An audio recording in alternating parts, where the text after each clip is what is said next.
guys, welcome back to the channel.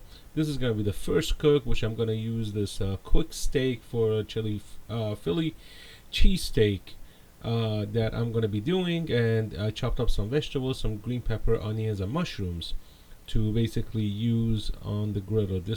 And surprisingly, I'm going to use hot dog buns for this one because we just had plenty left over from 4th of July, and better thing is to use it.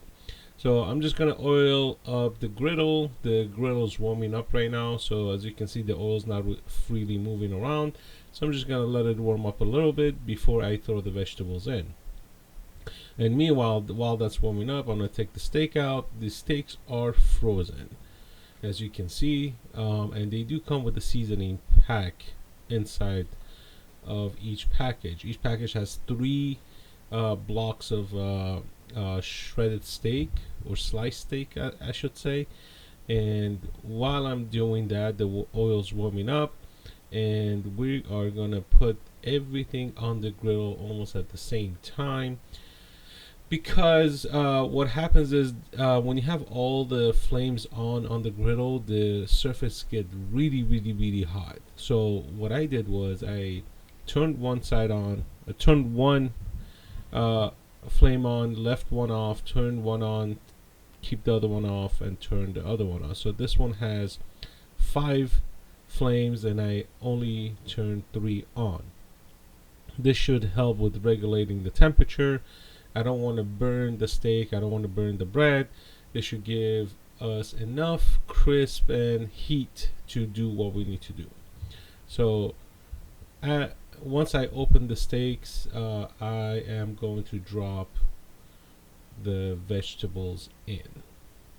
Alright, the oil should be pretty warm right now, so I'm just going to spread the oil a little bit on the surface, and I will be throwing the vegetables on there so I could get them to start sweating and cooking.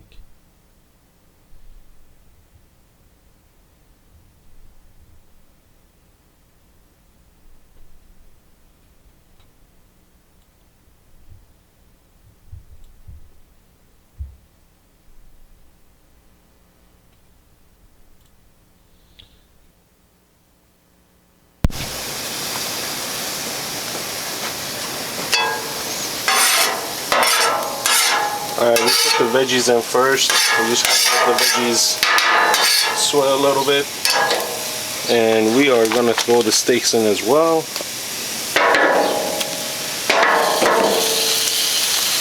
We're not gonna add the seasonings yet.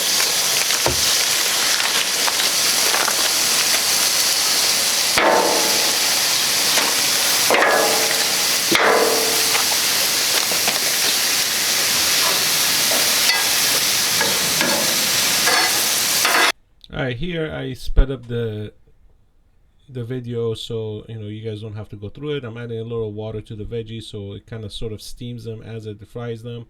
And here you're gonna see the steak kind of cook as they go along, and the veggies are cooking, so you're gonna give it some time for the heat to do its thing, basically. Now, depending on the tenderness and the crispiness that you like your vegetables, you don't want them on direct heat. You just put them on the side, let them, or somewhere that's not direct heat, and you just let them cook. Here, I flip the steaks over, and now I'm gonna add some seasonings to the seasoning that came with it to the steak, and I'm start shredding them. And once you do that, you're just gonna let it cook until most of the meat has turned a brown color. So this shows like the steak it's basically fully cooked. I don't recommend having any raw meat, especially if you're buying a frozen meat and it's not fresh. I don't really like to do it medium rare. Here I'm gonna add some oil to the other side of the griddle so I could actually toast the buns, the hot dog buns that I showed you guys earlier.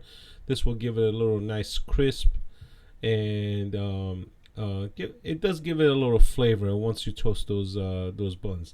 As the meat is cooking, I'm gonna spread it out, and once you do that, you can add the vegetables to your meat and just start stirring it around. And at this point, you do a little visual, and pretty much the meat is cooked.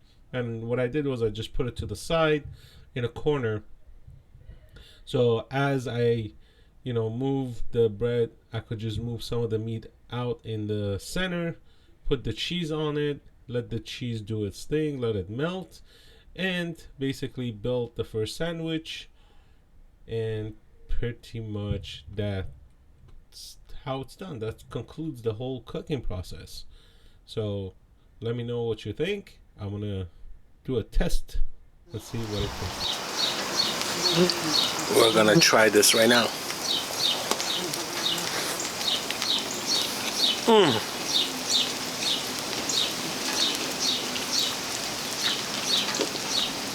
Oh my god.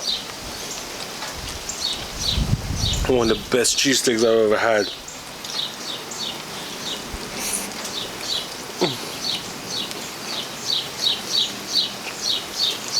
Can't beat it. So delicious.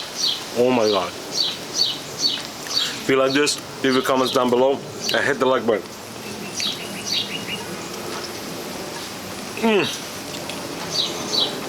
Oh my god.